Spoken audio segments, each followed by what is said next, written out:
Hi student, आप सबों को आपके मैथ्स विंडो क्लासेस में स्वागत है। स्टूडेंट, आज हम लोग एक्सरसाइज 4.3 का क्वेश्चन नंबर आगे की ओर पढ़ेंगे। इसके आगे हम लोग क्वेश्चन नंबर 6 तक देखे थे, उसको स्टडी किए थे। तो आज हम लोग विद्यार्थी क्वेश्चन नंबर 6 से आगे चलेंगे। और ये सब क्वेश्चन जो है विद्यार्थी, ये सब जो क्वेश्चन जो हम लोग पढ़ रहे हैं, ये सिर्फ और सिर्फ 10th क्लास के काम का नहीं है। ये क्वेश्चन आपका ऑल कॉम्पिटिटिव यानी ऑल कंपटीशन यानी सभी प्रतियोगिता परीक्षा के लिए भी उपयोगी है, क्योंकि इस तरह के परीक्षा बार बार पूछे जाते हैं। तो ये ना समझें कि सिर्फ और सिर्फ 10th क्लास के लिए ये उपयोगी चीज है। आप इसे ध्यान से देखें, ध्यान से समझें और अपने दिमाग में उतारने की कोशिश करें, क्योंकि आपको समझाने का एक जरा सा भी कहीं भी कोताही नहीं बरती जा रही है। ठीक है विद्यार्थी, इस प्रकार क्वेश्चन बहुत ही अच्छा लगता है बनाने में, बशर्ते आप समझने का कोशिश कीजिए। हम बता रहे हैं आपको, ये क्वेश्चन सिर्फ और सिर्फ आपको 10th क्लास का उपयोग नहीं है। ये सब क्वेश्चन पूरे आपका सभी कंपटीशन के लिए भी तैयारी करवाया जा सकता है। इस प्रकार से क्वेश्चन को पढ़ करके सभी कंपटीशन के लिए भी किया जा सकता है।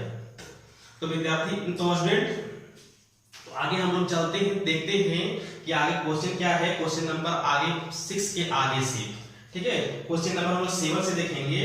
क्वेश्चन नंबर 7 से हम लोग पढ़ेंगे कि आखिर आगे क्या है, क्योंकि क्वेश्चन नंबर हम लोग 6 तक आगे इसका स्टडी हम लोग कर चुके थे। ठीक है स्टूडेंट, तो आगे चलते हैं। ये बहुत ही अच्छी ये सब वर्ड प्रॉब्लम है। ये वर्ड यानी संख्या वर्ड में लिखा हुआ है। आप इसके क्वेश्चन बनाइए, द्विघात समीकरण बनाइए और इसको हल कीजिए। तो स्टूडेंट, आपको बता रहे हैं कि कंपटीशन एग्जाम में ये सब लिखा हुआ रहता है क्या, कि संख्या पद्धति के अंतर्गत आता है। और संख्या पद्धति के अंतर्गत संख्या का खेल है। ये संख्या को ये मान लीजिए तो क्या होगा, संख्या को उसका उम्र मान लीजिए तो क्या होगा, है ना। इस प्रकार से ये जो है संख्या पद्धति के अंतर्गत में आता है। जो कंपटीशन का बुक सब आता है ना, उसमें से आप देखिएगा तो बहुत सारे सवाल इस तरह से आते हैं कि इसका उम्र और उसकी उम्र में इतना गुना, इतना तिगुना, इतना अधिक हो जाए तो उसका उम्र वर्तमान उम्र ज्ञात कीजिए।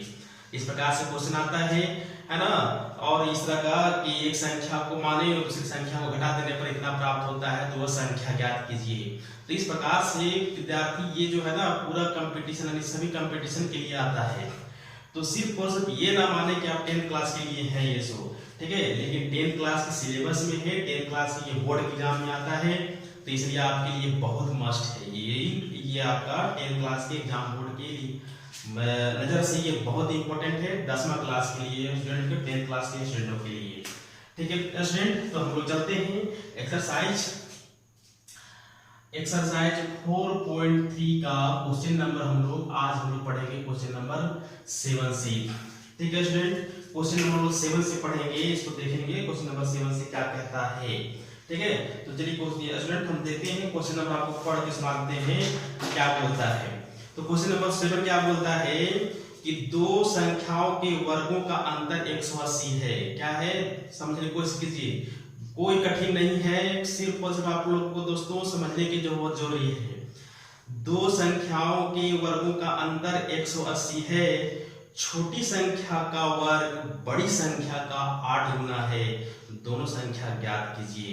तो देखिए स्टूडेंट क्या कहता है, दो संख्या दिया हुआ है, दो संख्याओं के वर्गों का योग, वर्गों का अंतर, दो संख्याओं के वर्गों का अंतर दिया हुआ है। कितना है, 180। और उसमें से क्या कहता है, कंडीशन हमको दे दिया, और भी कंडीशन दिया है। क्या दिया हुआ है, छोटी संख्या का वर्ग बड़ी संख्या का 8 गुना है। तो इस प्रकार के आपको बताए थे कि वो संख्या ज्ञात कीजिए। तो आपको बताया कि जिसको ज्ञात करने बोलता है उसको आप मान लीजिए और मान लेकर के उसको चलिए, लेकिन कंडीशन के अनुसार से कहता क्या है, दोनों संख्याओं का अंतर दिया हुआ है 180, लेकिन उसमें भी और कंडीशन दिया हुआ है कि छोटी संख्या का वर्ग जो बनेगा स्क्वायर, वो क्या है, बड़ी संख्या का 8 गुना है। यानी हम लोगों को क्या करना होगा, क्योंकि छोटी संख्या तो स्क्वायर हो गया, बड़ी संख्या का 8 गुना हो गया, तो हम लोग को यहाँ मान लेना होगा कि बड़ी संख्या बराबर क्या होगा, है ना। तो चलिए सॉल्यूशन करते हैं इसका, क्वेश्चन नंबर 7 का। तो हम लोग क्वेश्चन नंबर 7 में मान लेते हैं, माना कि बड़ी संख्या बराबर x। ठीक है स्टूडेंट, माना कि बड़ी संख्या बराबर x।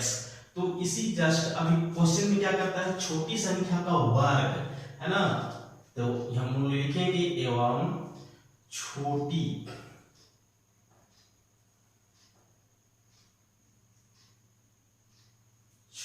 संख्या का वर्ग कहता है स्टूडेंट। देखिए छोटी संख्या का वर्ग क्या है, बड़ी संख्या जो हुई है उसका 8 गुना है। ठीक है, 8 गुना है। इसका मतलब है कि आपको पहले बताए हैं कि अगर यदि x² = 3 रहे तो ये स्क्वायर मिला करके रूट बन जाता है, और ये हम लोग को √3 हो जाएगा। ठीक है स्टूडेंट, इस प्रकार से √3 हो जाएगा। तो इसी प्रकार से यहाँ स्क्वायर मिला के रूट हो जाएगा, मीन्स हम लोग को हो जाएगा छोटी संख्या इक्वल टू √x हो जाएगा। ठीक है स्टूडेंट, तो देखिए अब यहाँ हम लोग को क्या मिला, दो संख्या मिल गया, x बड़ी संख्या और √8x 8x छोटी संख्या। ठीक है स्टूडेंट, तो अब क्या कंडीशन कहता है कि प्रश्न में कि दोनों संख्या का अंतर 180 दिया हुआ है, यानी 180। तो हम लोग यहाँ लिखते हैं प्रश्न से, यानी प्रश्न में जो कहता है उसके अनुसार से चलते हैं। दोनों संख्याओं का वर्ग मीन्स बड़ी संख्या का वर्ग प्लस छोटी संख्या का वर्ग, सॉरी माइनस है, अंतर दिया हुआ है ना, तो यहाँ हो जाएगा हम लोग को माइनस इक्वल टू 180, यानी 180 होता है, ये बता रहा है। तो हम लोग यहाँ पे x² और ये भी क्या बताया है कि रूट रहे और यहाँ स्क्वायर रहे तो रूट हट जाता है। ठीक है, तो -8x हो जाएगा इक्वल टू 180। अब यहाँ पे क्या करेंगे, 180 को इधर ले आइए, वो x² -8x - 180 इक्वल टू 0। ठीक है दोस्तों, तो इसके बाद क्या है, बहुत ही फर्राटेदार से ये आप लोग का सवाल बनेगा। आप इसके बाद से आप जो भी विधि लगा लें, गुणनखंड विधि लगाएं, फैक्टराइजेशन मेथड लगाएं, या तो पूर्ण वर्ग बनाने में कंप्लीट स्क्वायर मेथड लगाएं, या द्विघात समीकरण बनाएं, इसके बाद से आप यहाँ से पूरी तरह से स्वतंत्र हैं। x का वैल्यू फाइंड कीजिए, x का मान निकालना है हम लोग को। ठीक है स्टूडेंट, क्योंकि x² है तो हम लोग समझ में आता है कि x का जो है 2 वैल्यू हम लोग को मिलेगा। तो हम लोग चलते हैं, कोई भी आप मेथड अपना सकते हैं। तो अगर जी हम लोग द्विघात समीकरण को लेते हैं तो पहले चेक करते हैं कि ये अस्तित्व में है या नहीं है। तो हम लोग यहाँ पे लेंगे क्या, यहाँ हम लिखेंगे a इक्वल टू क्या हो जाएगा 1, b equal to -8 and c equal to हो जाएगा -180। तो क्या करेंगे विद्यार्थी, हम लोग इसका d का जैसे बताया थे कि समीकरण को हम लोग चेक करेंगे अस्तित्व में है कि नहीं, यानी इसका सॉल्यूशन यानी x का जो वैल्यू है एग्जैक्ट हम लोग का फाइंड होगा या नहीं होगा, यानी कि पूरा का पूर्ण रूप से वैल्यू इसका आएगा कि नहीं आएगा। तो उसके लिए चेक करते हैं, क्या लिखते हैं, डिस्क्रिमिनेंट विविध कर d बराबर अंडर लेना है, आपको सिर्फ लेना है यहाँ पे b² -4ac। तो आप यहाँ पे ले सकते हैं दोस्तों कि b² का वैल्यू -8 है, तो यहाँ पर लेंगे -8 का स्क्वायर -4, a का वैल्यू 1, c का वैल्यू -180।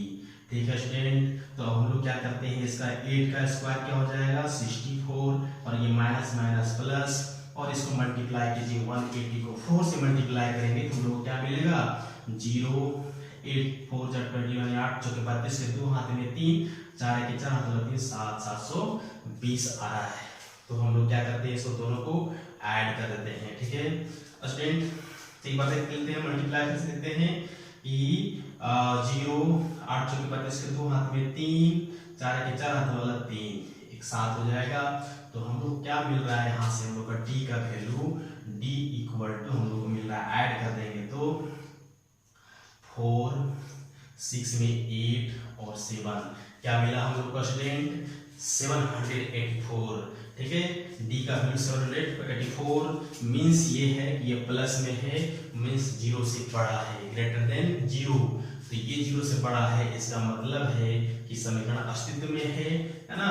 तो हम लोग द्विघात सूत्र से निकाल सकते हैं, इसलिए हम लोग क्या निकालेंगे, द्विघात सूत्र से, द्विघात सूत्र से, द्विघात सूत्र से, सूत्र से। ठीक है स्टूडेंट, द्विघात सूत्र से आप जानते हैं क्या होता है, x equal to -p plus minus under root b B square minus 4ac by 2a। ठीक है, ये आपको पहले पता है, बहुत ही अच्छा चीज है, आपको जरा सा भी कहीं दिक्कत नहीं होगी। बशर्ते आप पूरे वीडियो को देखिए और मन लगा के देखिए, कहीं भी आपके झन्नाटेदार दिमाग को झनका न दे तो फिर कहना। ठीक है स्टूडेंट, देखिए आपको कहीं भी समझने का कोई प्रॉब्लम नहीं होगा। चलिए क्या कहता है, माइनस बी का वैल्यू यानी बी का वैल्यू क्या हम लिए हैं, बी का वैल्यू लिए हैं -8, तो माइनस और ये -8 यहाँ बैठा देंगे, plus minus under root B square किया फिर से। तो यहाँ पे हम लोग क्या करते हैं दोस्तों, इसको नहीं लेते हैं, डायरेक्टली क्या करते हैं हम लोग, देखिए यहाँ पे बी स्क्वायर माइनस 4ac लिए थे ना, यहाँ पे बी स्क्वायर माइनस 4ac, तो बी स्क्वायर माइनस 4ac का वैल्यू हम लोग को आया था क्या 784। तो क्यों ना इसकी जगह पे हम लोग डायरेक्ट इसको वैल्यू यहाँ पे लगा दे 784, क्योंकि हम लोग को बहुत ही यहाँ पे फायदा हो जाएगा कि 3-4 स्टेप डायरेक्टली हम लोग कैलकुलेशन कर सकते हैं। बाय 2a दिया हुआ है तो 2 इंटू आपका हो जाएगा ए का वैल्यू हम लोग के पास कितना है 1 है, तो 1 बैठा देंगे यहाँ पे हम लोग। तो क्या हो जाएगा x equal to minus minus plus 8 plus minus इसका 784 बताइए विद्यार्थी किसका स्क्वायर होगा 784। ठीक है, याद है नहीं याद है तो भी देखिए, याद है तो भी देखिए, 784 क्या हो जाएगा, किसका स्क्वायर है 28 का स्क्वायर है बाय 2, यानी x इक्वल टू क्या हो जाएगा 8 प्लस माइनस देखिए यहाँ पे स्क्वायर भी है और रूट भी है, तो स्क्वायर रूट दोनों हट जाएगी यहाँ से, हम लोग क्या बचेगा 28/2 बचेगा। ठीक है स्टूडेंट, तो अब क्या करना है, x के वैल्यू प्लस में लेना है और एक माइनस में लेना है। ठीक है, तो हम लोग ये प्लस में लेंगे इसको और माइनस में लेंगे, तो ये क्या हो जाएगा हम लोग को देखिए इसमें, तो x इक्वल टू हम लोग लेते हैं प्लस और माइनस, तो x equal to 8 plus 28/2 and 8 minus 28/2, तो x इक्वल टू हो जाएगा, इसको ऐड करेंगे हम लोग तो मिलेगा 886 यानी 8 8 16 1 हो गया, 2 और 1 3 बटा 2, और इसको माइनस करेंगे तो माइनस 20/2 कट करेंगे, इसका कितना आ जाएगा 18 और इसका आ जाएगा 10, यानी x का वैल्यू आ रहा है हम लोग को -10 एंड 18 है ना, x का वैल्यू -10 और 18 आ रहा है। ठीक है स्टूडेंट, तो ये -10 और 18 आ रहा है, तो अब हम लोग को देखना है यहाँ पे कि किसका आंसर सही होगा, -10 या -10 या 18 किसको लें।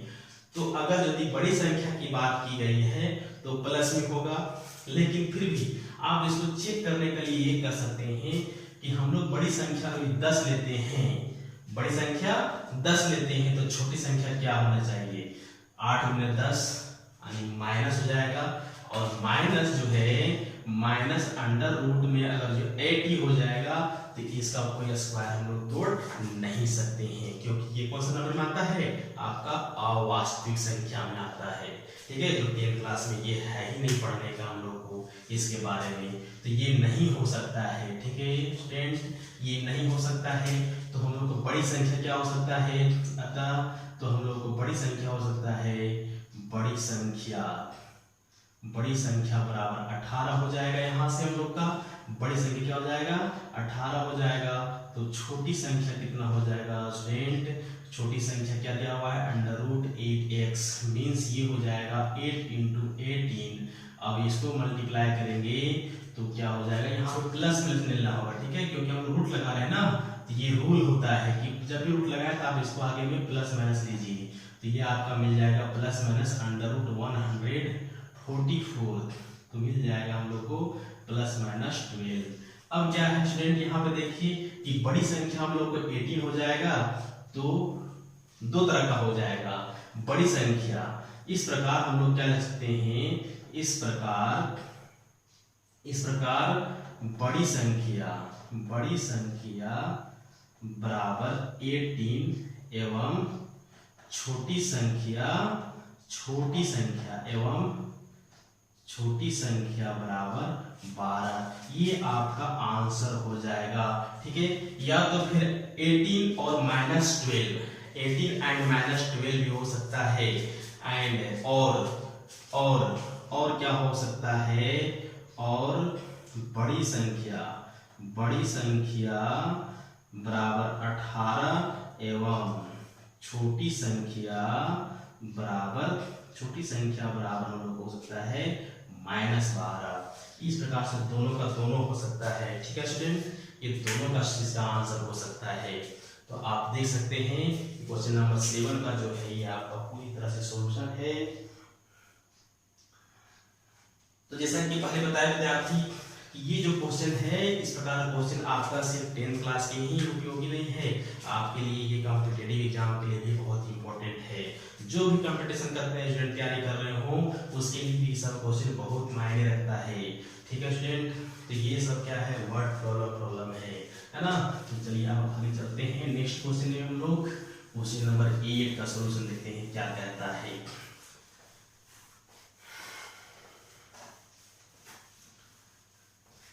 तो क्वेश्चन नंबर 8 में क्या कहता है स्टूडेंट, देखिए क्या कहता है कि एक रेलगाड़ी है।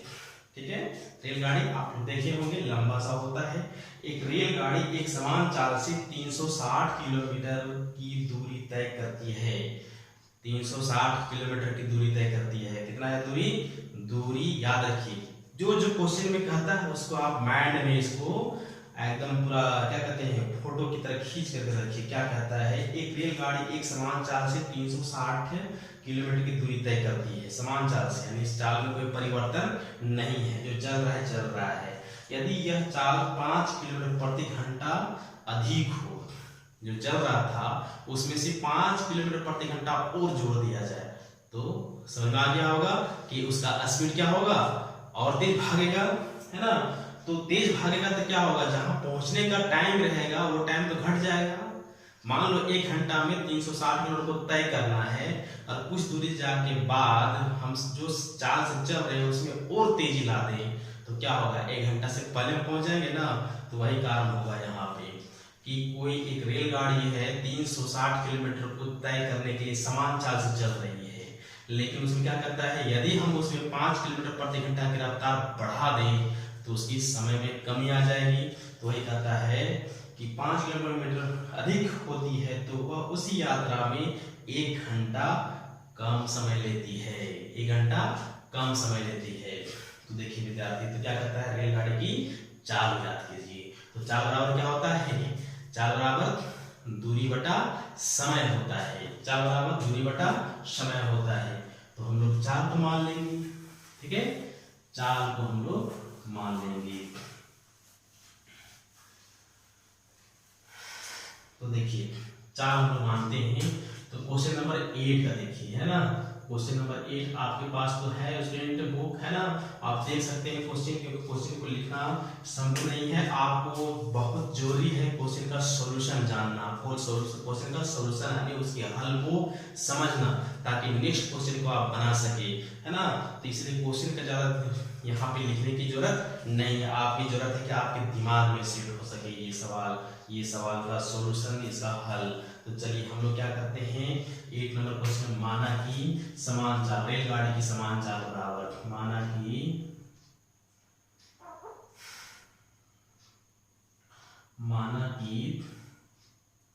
रेल गाड़ी की समान चाल बराबर x है, x किलोमीटर प्रति घंटा। ठीक है स्टूडेंट, x किलोमीटर प्रति घंटा। माना कि रेलगाड़ी की समान चाल बराबर x किलोमीटर प्रति घंटा हो जाता है।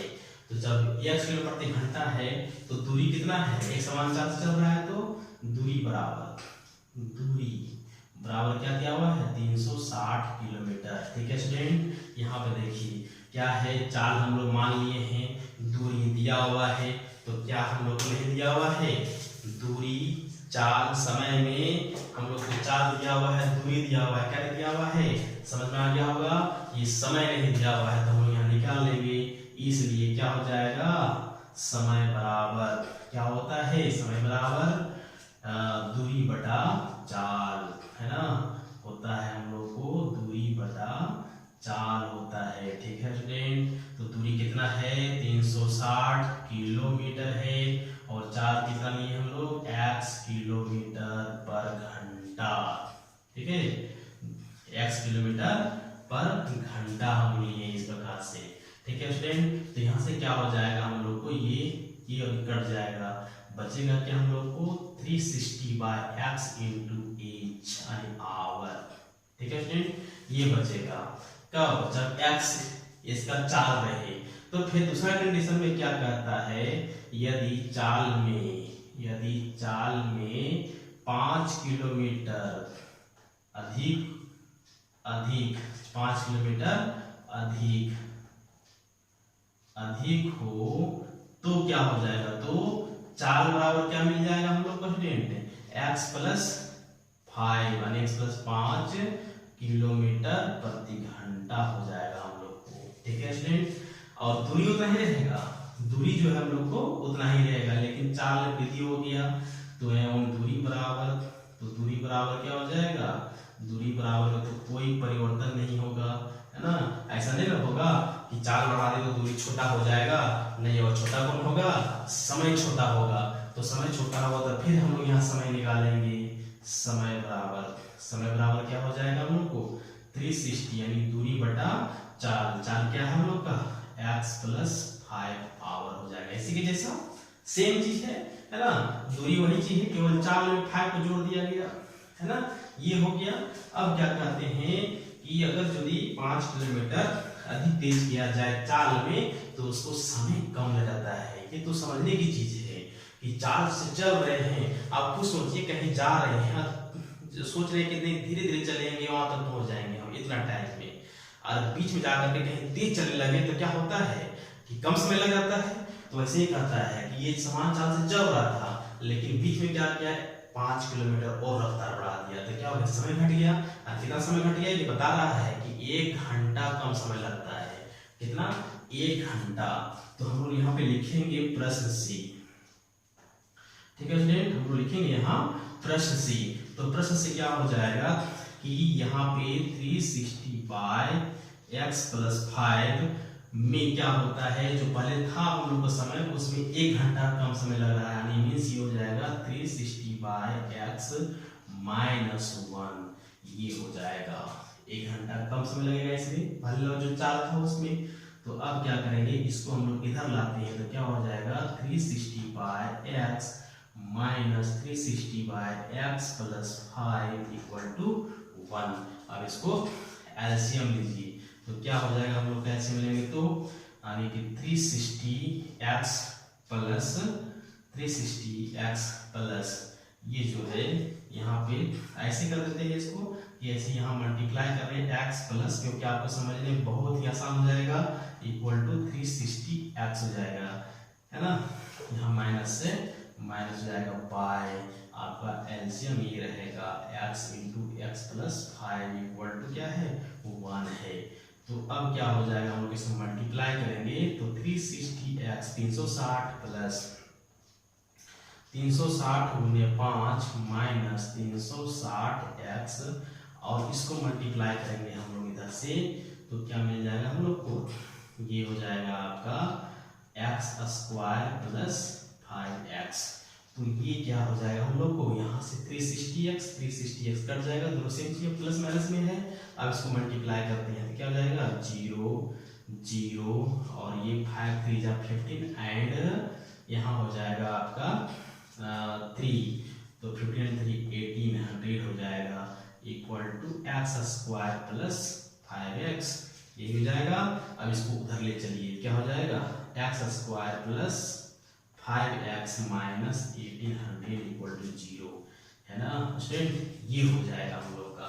अब क्या है, ये देखिए साफ नजर आ रहा है कि हम लोग को द्विघात समीकरण है ना, पार्टी क्वेश्चन है। तो इसका हम लोग हल करते हैं, इसका सॉल्यूशन करते हैं, क्या मिलेगा इसका सॉल्यूशन हम लोग, तो पहले हम लोग इसका चेक करेंगे ये अस्तित्व में है या नहीं है। तो यहाँ पे लेंगे हम लोग, यहाँ क्या है, a = 1 है, b = 5 है, c = -18 है। एक चीज जान लीजिए विद्यार्थी कि अगर यदि c का वैल्यू माइनस में रहा तो निश्चित तौर पर वो समीकरण अस्तित्व में है और उसका हल निकालना होगा। क्या है विद्यार्थी कि माइनस में रहे c का वैल्यू यहाँ कंपेयर किया है ना, c का वैल्यू माइनस में रहा तो निश्चित तौर पर x का वैल्यू फाइंड होगा।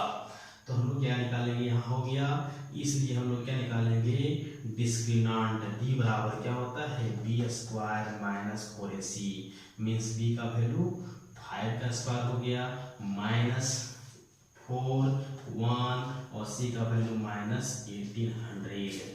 तो क्या हो जाता है स्टूडेंट, यहाँ से हम लोग को देखिए क्या मिलेगा, 5 का स्क्वायर 25 हो जाएगा, माइनस माइनस प्लस हो जाएगा और इसको मल्टीप्लाई करेंगे तो 0 0 8 4 जा 22 3 एंड 7 है ना। तो इसको ऐड करेंगे क्या हो जाएगा हम लोग को 7 2 2 5 ये मिलेगा, मीन्स ग्रेटर देन 0 से बड़ा है, मीन्स समीकरण का क्या है, मूल अस्तित्व में है, पानी समीकरण का हल हम लोग कर सकते हैं इसको। ठीक है, तो निकालते हैं द्विघात सूत्र से, इसलिए हम लोग निकालते हैं द्विघात सूत्र से, द्विघात सूत्र से। तो द्विघात सूत्र से क्या मिल जाएगा हम लोग को, x equal to minus B plus minus under root B square minus 4ac by 2a, ये हम लोग को ये सूत्र लगाना है। तो जैसा कि पहले बताया स्टूडेंट कि इसका वैल्यू जो हम लोग फाइंड कर चुके हैं, देखिए यहाँ पे ये निकाल देंगे हम लोग को ये निकल गया है ना। ठीक है दोस्तों, तो ये आपका यहाँ पे माइनस बी बी का वैल्यू क्या है हम लोग के पास में, बी का वैल्यू 5 है, तो यहाँ पे क्या हो जाएगा 5 प्लस माइनस अंडर रूट, इसको हम लोग डायरेक्टली इसको लिखेंगे 7 7 2 5 2 5 है ना, बाई 2 इंटू 1, तो इसका क्या हो जाएगा हम लोग को माइनस 5 प्लस माइनस ये जो है 7 2 2 2 5 ये आपका 85 का स्क्वायर होता है। ठीक है स्टूडेंट, किसका होता है 85 का स्क्वायर होता है, बाई 2 हो जाएगा, ये बाई 2 हो जाएगा। तो अब क्या करना है, ये x का वैल्यू निकाल रहे थे हम लोग, माइनस 5 प्लस माइनस यहाँ से स्क्वायर हट जाएगा, क्या बचेगा 85 बचेगा बाई 2। अब x का वैल्यू प्लस लेना है और माइनस में लेना है, तो x का वैल्यू हम लोग प्लस में लेते हैं, क्या हो जाता है माइनस 5 प्लस 85 बाई 2 और एक होता है माइनस 5 माइनस 85 बाई 2, तो ये दोनों में से कौन होगा, तो x इक्वल टू इसको माइनस करेंगे तो क्या हो जाएगा, यहाँ से हम लोग को 80 बाई 2 हो जाएगा और ये माइनस 90 बाई 2 हो जाएगा, इसको कट करेंगे तो 40 हो जाएगा, इसको कट करेंगे तो 45 हो जाएगा, यानी मीन्स क्या हो जाएगा x equal to 40 and minus 45 ये आएगा, तो यानी x का वैल्यू। ठीक है स्टूडेंट, तो ये आया, तो आप समझ सकते हैं कि प्लस में है और एक माइनस में है, किसी का भी चाल जो है वो माइनस में नहीं होता है, नेगेटिव नहीं होता है, मीन्स क्या हो जाएगा तब समान चाल x बराबर 40 हो जाएगा यानी 40 हो जाएगा, यहाँ पे लिखेंगे तब हम लोग को समान चाल बराबर गाड़ी की समान चाल बराबर क्या हो जाएगा 40 किलोमीटर प्रति घंटा, ये आपका आंसर हो जाएगा। ठीक है स्टूडेंट, ये 40 किलोमीटर प्रति घंटा हो जाएगा, क्या हो जाएगा 40 किलोमीटर प्रति घंटा इसका रफ्तार हो जाएगा। ठीक है, इस प्रकार से अगर जी इसको गति में बढ़ा दिया जाए 5 किलोमीटर पर घंटा तो क्या हो जाएगा तब 45 हो जाएगा, है ना, 40 में 45 जोड़ देंगे यहाँ पे, है ना, यहाँ पे ये देखिए इसको माने है ना, अधिक होता है 5 जाएगा तो कितना हो जाएगा ये आपका 45 हो जाएगा। ठीक है स्टूडेंट, तो ये क्वेश्चन नंबर आपका 8 है। अब नेक्स्ट हम देखते हैं क्वेश्चन नंबर 9 को। ठीक है, तो इसको साफ करते हैं, है ना, क्वेश्चन नंबर 9 को आगे देखेंगे हम लोग। क्वेश्चन नंबर 9 क्या कहता है,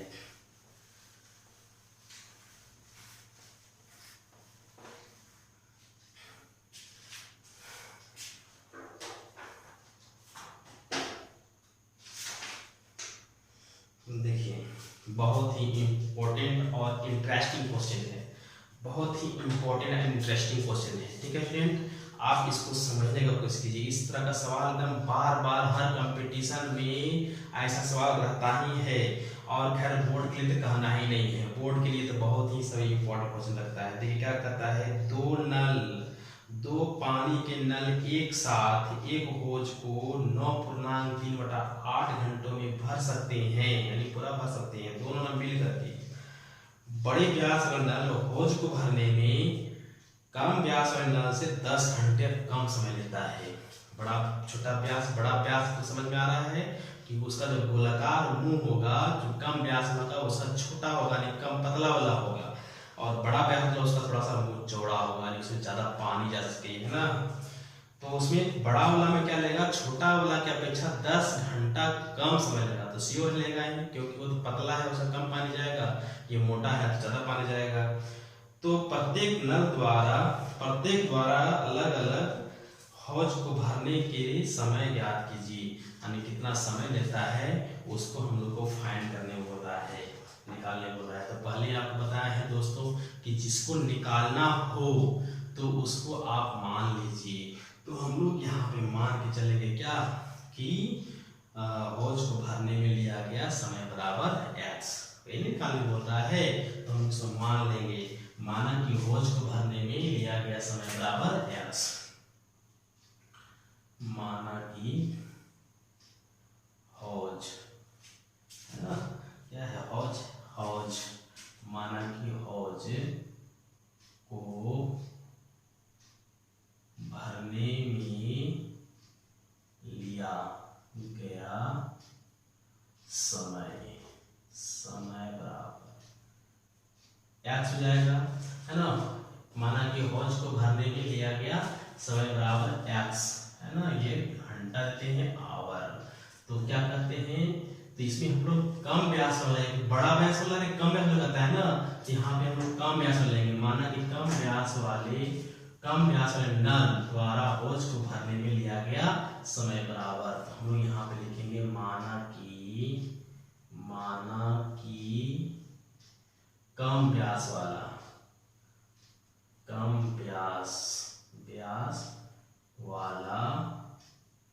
नल द्वारा, है ना, कम व्यास वाला नल द्वारा हौज को भरने में लिया गया समय बराबर। माना कि कम व्यास वाला नल द्वारा हौज को भरने में लिया गया समय बराबर क्या ले लिए हम लोग, x ले लिए। अब लेंगे हम लोग बड़ा व्यास वाले, है ना, तो लेंगे हम लोग यहाँ पे बड़े व्यास वाले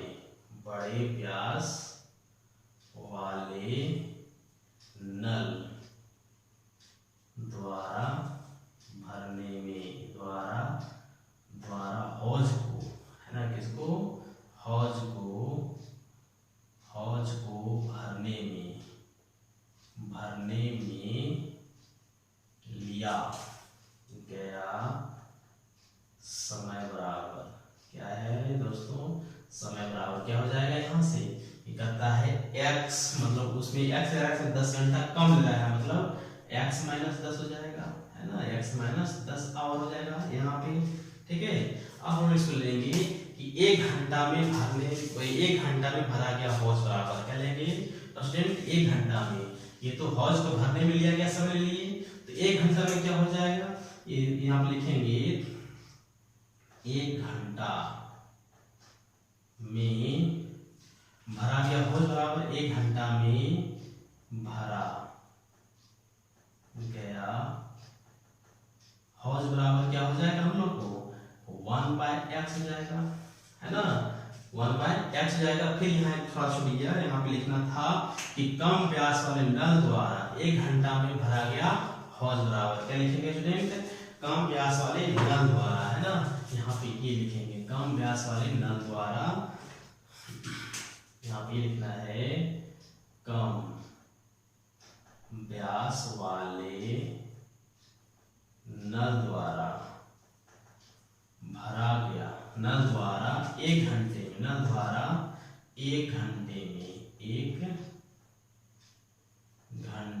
में, भरा, है ना, भरा गया हौज बराबर क्या हो जाएगा 1/x जाएगा।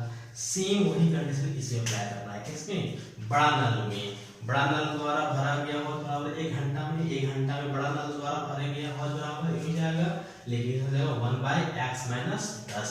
यहाँ पे लिखेंगे सेम इस प्रकार बड़े नल द्वारा, है ना, बड़े नल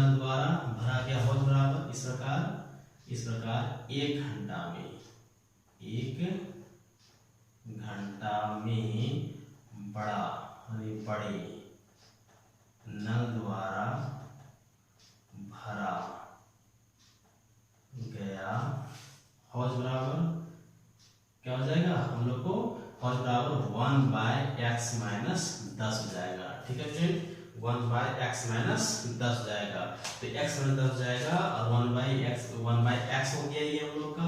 तो फिर इसको क्या करता है इसमें कि आपको 9.3/8 घंटा, दोनों मिलकर 9.8 घंटा लेता है।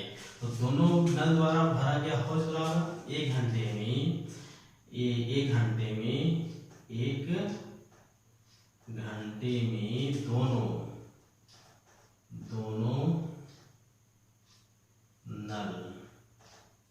नल द्वारा भरा गया हौज बराबर 1 घंटे में दोनों नल द्वारा भरा गया हौज बराबर क्या हो जाएगा हम लोग को 1/x प्लस 1/x माइनस 10 हो जाएगा। तो फिर क्वेश्चन में क्या कहता है 9.3/8 घंटे, 8 घंटे में दोनों नल द्वारा भरा गया हौज बराबर क्या हो जाएगा 9.3/8 into 1/x plus 1/x minus 10 हो जाएगा। ठीक है स्टूडेंट, तो ये हो गया। तो हम लोग को प्रश्न में क्या कहता है कि अगर यदि इस राशि हो जाए तो प्रत्येक द्वारा नल में भरा के भरने पर नल द्वारा भरने में हौज को भरने में लिया गया समय भी याद करना है। ठीक है फ्रेंड, तो ये हम लोग को लेना है इस प्रकार से। तो हम लोग लिखेंगे अब प्रश्न से, है ना, प्रश्न से क्या लिखेंगे यहाँ पे हम लोग को प्रश्न से, तो इसको लिखेंगे प्रश्न से क्या क्या मिला हम लोग को, ये है ना 9.3/8 गुना 1/x plus 1/x minus 10 equal to 1 हो जाएगा। तो क्या मिलेगा हम लोग को इस तरह से कि इसको पूर्णांक तोड़ेंगे तो 75/8 1/x plus 1/x minus 10 equal to 1 हो जाएगा। ठीक है स्टूडेंट, तो ये हम लोग को यहाँ पे इस प्रकार से हो जाएगा।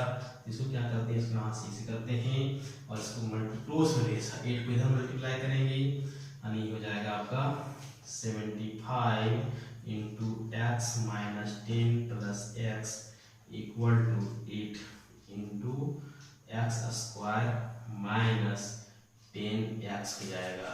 ठीक है स्टूडेंट, तो अब क्या करेंगे यहाँ से हम लोग इसको 75 into 2x minus 10 equal to हो जाएगा 8 into x square minus 10x। ठीक है, तो ये हो जाएगा हम लोग का। अब क्या करते हैं यहाँ से 2 कॉमन लेते हैं, तो 2 कॉमन लेंगे तो 2 इंटू 75 इंटू एक्स बच जाएगा यहाँ पे x minus 5 equal to 8 x square minus 10x हो जाएगा। ठीक है फ्रेंड, तो ये हो जाएगा हम लोग का। तो यहाँ पे क्या मिलेगा, ये 2 जो है ये 2 इधर डिवाइड हो जाएगा, मीन्स ये मिलेगा 75x minus 5 mine equal to क्या मिलेगा हम लोग को 4 into x square minus 10x ये मिलेगा। अब क्या करेंगे हम लोग इसको मल्टीप्लाई करके इधर ले आएंगे। ठीक है स्टूडेंट, तो इसको मल्टीप्लाई करते हैं तो सबसे पहले इधर क्या करते हैं, इसको साफ कर लेते हैं ना, ये वाला को। तो ये जो है हम लोग का ये साफ हो गया। अब इसके आगे हम लोग इसको सॉल्व करते हैं। ठीक है, तो क्या हो जाएगा हम लोग को इसका सॉल्यूशन हम लोग का यहाँ से इधर, तो ये हो जाएगा 75x माइनस 5, 75 को 5 से गुना करेंगे है ना, into 5 equal to 4x square minus 40x। ठीक है फ्रेंड, तो ये मिल जाएगा हम लोग को। तो ये आपका ये हो जाएगा यहाँ से कि एक साइड ले आइए, यानी सबको एक साइड ले चलिए, तो ये हो जाएगा 4x स्क्वायर माइनस 40x और माइनस 75x और प्लस 5 × 25 के 5 हाथ में 2 और 7 × 5 से 2 375 बराबर 0। तो ये मिलेगा हम लोग को 4x² माइनस 115x प्लस 375 बराबर 0। तो अब फिर यहाँ से वही कर लेंगे हम लोग जैसा कि पहले लिए थे। यहाँ a बराबर 4 हो जाएगा, b बराबर 1 माइनस 150 हो जाएगा और c बराबर 375 हो जाएगा। फिर इसका d निकाल लेंगे हम लोग। d बराबर क्या होता है b² माइनस 4ac। तो b² की जगह पे हम लोग बैठाएंगे क्या कि माइनस 150 का स्क्वायर माइनस ये 4 इंटू ए का वैल्यू फिर 4 और 375 की हो जाएगा हम लोग का। ठीक है स्टूडेंट, तो अब क्या करेंगे हम लोग यहाँ से कि इसको जो है, तो यहाँ पे देखिए स्टूडेंट आपका ये इसका स्क्वायर हम लोग कर चुके हैं। इसका स्क्वायर किया तो हम लोग क्या आएगा 13 20 2 ये 2225 और इसको मल्टीप्लाई किया 6000। ठीक है, इसको निकालने पर आ गया हम लोग को 700 225, यानी 0 से बड़ा हो गया। 0 से बड़ा हो गया द्विघात सूत्र से हम लोग इसका निकाले तो ये वैल्यू आ रहा है आपका, एक बार प्लस लेंगे और एक बार माइनस लेंगे। आप पहले बताए हैं ये इसका वैल्यू डायरेक्टली हम लोग निकाल चुके हैं ये यहाँ पे, तो इसको यहाँ डायरेक्ट हम लोग पुट कर दिए और ये हम लोग का यहाँ से यहाँ तक निकल गया। इसको एक आएगा 25 और एक आएगा 30/8। ठीक है, जो कि 25 एग्जिस्ट करेगा, यानी चाल जो है उसका चाल एक समान चाल से चल रहा है ना, तो चाल 25 इसका आंसर हो जाएगा। मीन्स x बराबर 25 एंड ये 25/10 माइनस कर देंगे तो उसका जो स्पीड में कम था मतलब बड़ा नल वाला का समय कम लेगा। ठीक है स्टूडेंट, तो इस प्रकार से आपका ये सॉल्यूशन हो गया ये क्वेश्चन नंबर 9 का। ठीक है, आज का क्लास इतना ही। ठीक है स्टूडेंट, ठीक है दोस्तों, आप लोगों का धन्यवाद।